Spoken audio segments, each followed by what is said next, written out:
ನಮಸ್ಕಾರ. ಆರ್ಯರ ಮಾತು ಕಣ್ಣಲ್ಲಿ ಕಣ್ಣಿಟ್ಟು ನೀವು ನೋಡ್ತಿದ್ದೀರಾ ರಿಪಬ್ಲಿಕ್ ಕನ್ನಡ. ನಾನು ಅಶ್ವದೇವಿತ್. ಇವತ್ತಿನ ಎಲೆಕ್ಷನ್ ಎಕ್ಸ್ಪ್ರೆಸ್ ವಿಶೇಷ ಬಹಳ ಪ್ರಮುಖವಾಗಿ ಮಂಡ್ಯದಲ್ಲಿರುವಂತಹ ಬೇಬಿ ಬೆಟ್ಟದಲ್ಲಿ ಆಗ್ತಿರುವಂತಹ ಗಣಿಗಾರಿಕೆ, ಅಲ್ಲಾಗುವಂತ ಟ್ರಯಲ್ ಬ್ಲಾಸ್ಟ್, ಹೈಕೋರ್ಟ್ ಅನುಮತಿಯನ್ನ ನೀಡಿತ್ತಾ, ಅದಕ್ಕೋಸ್ಕರ ಟ್ರಯಲ್ ಬ್ಲಾಸ್ಟ್ ಅನ್ನ ಮಾಡೋದಕ್ಕೆ ಇವತ್ತು ಮುಂದಾಗಿದ್ರ, ಅದನ್ನು ತಡೆಯೋದಕ್ಕೆ ಬಂದಿದ್ದು ಯಾರು, ಇಲ್ಲಿ ಯಾವ ರೀತಿ ಪ್ರತಿಭಟನೆಗಳು ನಡೆದ್ರು, ಜೊತೆಗೆ ಪ್ರತಿಭಟನಾಕಾರರು ಮಾತನಾಡೋದೇನು, ಇವೆಲ್ಲದರ ಕುರಿತಾಗಿ, ಜೊತೆಗೆ ಆ ಬ್ಲಾಸ್ಟ್ ಮಾಡೋದ್ರಿಂದ, ಆ ಗಣಿಗಾರಿಕೆ ಮಾಡೋದ್ರಿಂದ ಮಂಡ್ಯದಲ್ಲಿರುವಂತಹ KRS ಡ್ಯಾಮ್ಗೆ ಆಗುವಂತಹ ಪರಿಣಾಮ ಆದ್ರೂ ಏನು, ತೊಂದರೆ ಆದ್ರೆ ಏನು, ಇವೆಲ್ಲದ್ರ ಬಗ್ಗೆ ಕೂಡ ಇವತ್ತು ಚರ್ಚೆ ಮಾಡ್ತಾ ಹೋಗೋಣ ಇವತ್ತಿನ ಎಲೆಕ್ಷನ್ ಎಕ್ಸ್ಪ್ರೆಸ್ ನಲ್ಲಿ. ಬಹಳ ಪ್ರಮುಖವಾಗಿ ಸಾಕಷ್ಟು ಜನ ನೋಡಿ, ಪ್ರತಿಭಟನಾಕಾರರು ಸಾಕಷ್ಟು ಜನ ಸೇರ್ಕೊಂಡಿದ್ದಾರೆ. ಇವರೆಲ್ಲರನ್ನು ಕೂಡ ಮಾತಾಡಿಸುವಂತ ಪ್ರಯತ್ನವನ್ನ ರಿಪಬ್ಲಿಕ್ ಕನ್ನಡ ಇವತ್ತು ಮಾಡ್ತಾ ಇರುವಂತದ್ದು. ಬಹಳ ಪ್ರಮುಖವಾಗಿ ಟ್ರಯಲ್ ಬ್ಲಾಸ್ಟ್ ಬಿಡಿ, ಟ್ರಯಲ್ ಬ್ಲಾಸ್ಟೇ ಆಗಬಾರ್ದು ಅಂತ ಹೇಳಿ ಇವತ್ತು ಇವರೆಲ್ಲರೂ ಕೂಡ ಸೇರ್ಕೊಂಡು ಪ್ರತಿಭಟನೆಯನ್ನ ಮಾಡ್ತಿದ್ದಾರೆ. ನಾ ಮೊದಲನೇದಾಗಿ ಮಾತಾಡಿಸ್ತಾ ಹೋಗ್ತೀನಿ. ಇಂದ್ರೇಶ್ ಅವರಿದ್ದಾರೆ. ಸರ್, ಟ್ರಯಲ್ ಬ್ಲಾಸ್ಟ್ ಬಿಟ್ಟಾಗಿ ಸರ್, ಮೊದಲಿಗೆ ಬ್ಲಾಸ್ಟ್ ಯಾಕೆ ಆಗಬೇಕು, ಉದ್ದೇಶ ಏನು, ಅದ್ರ ಹಿಂದಿನ ಏನಿದೆ, ಅದರ ರೂಪುರೇಷೆಗಳೆಲ್ಲ ಏನಿದೆ, ಯಾಕೆ ಅಂತ? ಅಲ್ಲ, ಟ್ರಯಲ್ ಬ್ಲಾಸ್ಟ್ ಆಗಬಾರ್ದು ಅಂತಾನೆ ಇವತ್ತು ನಮ್ದು ಹೋರಾಟ ಇದ್ದದ್ದು. ಸರ್, ಟ್ರಯಲ್ ಬ್ಲಾಸ್ಟ್ ಬಗ್ಗೆ ಮತ್ತೆ ಮಾತಾಡೋಣ. ಓವರ್ ಆಲ್ ಗಣಿಗಾರಿಕೆ ಬಗ್ಗೆ ಹೇಳಿ ಸರ್. ಫಸ್ಟ್ ಗಣಿಗಾರಿಕೆ ಯಾವ ಉದ್ದೇಶ, ಏನಕ್ಕೋಸ್ಕರ ಮಾಡಲೇಬೇಕು ಅಲ್ಲೇ? ಅಲ್ಲ, ಈಗ ನಮ್ಮದು ಕಾವೇರಿ ಒಂದು ನಮ್ಮ ಜೀವನಾಡಿ. ಇಡೀ ನಮ್ಮ ಹಳೆ ಮೈಸೂರು ಭಾಗದಲ್ಲಿ ನಾವು ಜೀವನ ಕಂಡಿಟ್ಕೊಂಡಿರೋದೇ ಆ ನದಿಯಿಂದ. ಯಾರೋ ಪುಣ್ಯಾತ್ಮರು, ನಮ್ಮ ಪೂರ್ವಜರು, ಮಹಾರಾಜರು, ಮೈಸೂರು ಮಹಾರಾಜರು, ವಿಶ್ವೇಶ್ವರಯ್ಯರು ಎಲ್ಲ ಪರಿಶ್ರಮದಿಂದ ಇವತ್ತು ನಾವು ನೀರು ಕುಡಿತಾ ಇದ್ದೀವಿ, ಇವತ್ತು ಜೀವನ ಕಟ್ಕೊಂಡಿದ್ದೀವಿ. ಆ ಡ್ಯಾಮ್ನೇ ಇವತ್ತು ನೀವು ಅಪಾಯದಲ್ಲಿದೆ, ಮುಂಚೆ ಶಬ್ದ ಬಂದಿದೆ, ನಾವು ಅದಕ್ಕೋಸ್ಕರ ಟ್ರಯಲ್ ಬ್ಲಾಸ್ಟ್ ಮಾಡಬಾರ್ದು, ಗಣಿಗಾರಿಕೆ ನಡೆಸಬಾರ್ದು ಅಂತೇಳಿ 20 ಕಿಲೋಮೀಟ್ರ್ ಸುತ್ತಮುತ್ತ ಘನ ನ್ಯಾಯಾಲಯ ಆದೇಶ ನೀಡಿದೆ. ಆ ದೃಷ್ಟಿನಲ್ಲಿ ನಾವು ಇವತ್ತು ಆ ಟ್ರಯಲ್ ಬ್ಲಾಸ್ಟ್ನ ವಿರೋಧ ಮಾಡ್ತಾ ಇದ್ದೀವಿ. ಒಟ್ಟಲ್ಲಿ ಹೈಕೋರ್ಟ್ ಅನುಮತಿಯನ್ನ ಕೊಟ್ಟಿದೆ ಅಂತ ಇಲ್ಲಿವರೆಗೂ ನಾವೆಲ್ಲರೂ ಅಂದ್ಕೊಂಡಿದ್ವಿ ಹೈಕೋರ್ಟ್ ಅನುಮತಿಯನ್ನ ಕೊಟ್ಟಿದೆ ಅಂತ. ನೀವು ಅಂದ್ಕೊಂಡಿದ್ರಾ? ಸರ್, ನಾವು ಅನ್ಕೊಂಡಿದ್ದು ಒಂದು, ಇದ್ರ ಹಿಂದೆ ಇರುವಂಥ ಹುನ್ನಾರ ಭಾಳ ಅರ್ಥ ಮಾಡ್ಕೋಬೇಕಾದಂಥದ್ದು. ಜಿಲ್ಲಾಧಿಕಾರಿನೇ ಸ್ಪಷ್ಟಪಡಿಸಿದ್ರು, ಒಂದು ಕೋರ್ಟ್ನಿಂದ ನಿರ್ದೇಶನ ಬಂದಿದೆ, ನಾವು ಮಾಡಲೇಬೇಕು ಅಂತೇಳಿ.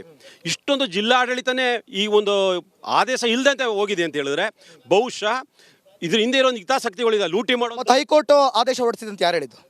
ಜಿಲ್ಲಾಧಿಕಾರಿನೂ ಪತ್ರಿಕೆಯಲ್ಲಿ ಕೊಟ್ಟಿದ್ದಾರೆ, ಇಡೀ ಮೀಡಿಯಾ ಕೊಟ್ಟಿದೆ. ಇವತ್ತೆಲ್ಲ ಅವರೆಲ್ಲ ಹೊರಡಿದ್ದಾರೆ. ಜಿಲ್ಲಾಧಿಕಾರಿನೇ ಅದನ್ನ ಪೇಪರಿಗೆ ಕೊಟ್ಟಿದ್ದಾರೆ ಹೈಕೋರ್ಟ್ ಆದೇಶ ಅಂತಂದ್ರೆ ಅದು ತಪ್ಪಲ್ವಾ? ಜಿಲ್ಲಾಡಳಿತ ಅಂದರೆ ರಾಜ್ಯ ಸರ್ಕಾರದ ವೈಫಲ್ಯ.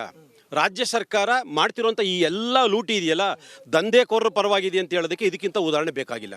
ಕಲ್ಲು ಗಣಿ ಮಾಡೋದ್ರಿಂದ 2 ಗುಡ್ಡಗಳಿಗೆ ಕನ್ನಂಬಾಡಿ ಕಟ್ಟೆನ ಜೋಡಿಸಿರೋಂಥದ್ದು. ಈ ಗುಡ್ಡದಲ್ಲಿ ಕಲ್ಲು ಕುಟ್ಟಿದ್ರೆ ಈ ಗುಡ್ಡಕ್ಕೂ ಸೇಕಾಗುತ್ತೆ. ಇದು ಕಾಮನ್ ಸೆನ್ಸು.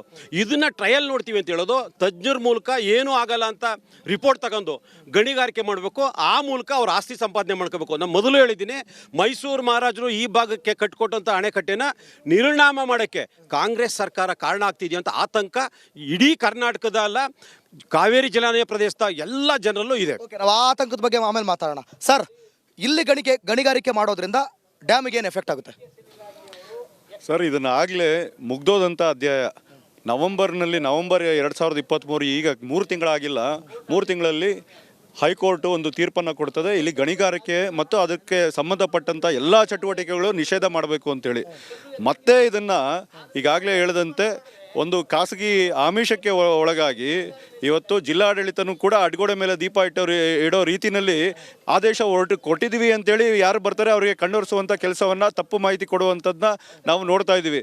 ಇದಕ್ಕೆ ಹಿನ್ನೆಲೆಯಾಗಿ ಇಲ್ಲಿರುವಂಥ ಉಸ್ತುವಾರಿ ಮಂತ್ರಿಗಳಿಂದ ಹಿಡಿದು ಕೆಲವು ಜನಪ್ರತಿನಿಧಿಗಳು ಕೂಡ ಅವ್ರಿಗೆ ಕುಮ್ಮಕ್ಕನ್ನು ಕೊಡ್ತಾ ಇರುವಂಥದ್ದು, ಎಲ್ರಿಗೂ ತಪ್ಪು ಮಾಹಿತಿ ಹರಡುವಂಥ ರೀತಿಯಲ್ಲಿ ಮಾಡಿ ಒಂದು ಅನುಮಾನದ ಒಂದು ವಾತಾವರಣವನ್ನು ಸೃಷ್ಟಿ ಮಾಡಿ, ಇಲ್ಲಿ ಒಬ್ಬ PP ಅಂದರೆ ಪಬ್ಲಿಕ್ ಪ್ರಾಸಿಕ್ಯೂಟರು ಸರ್ಕಾರದ ವತಿಯಿಂದ, ಅಂದರೆ ಯಾರವರು ಇದು ಸರ್ಕಾರಿ ಲಾಯರು ಯಾರಿದ್ದಾರೆ ಅವರು ಕೋರ್ಟ್ ಮುಖಾಂತರ ಆದೇಶ ಕೊಡೋದಿಲ್ಲ.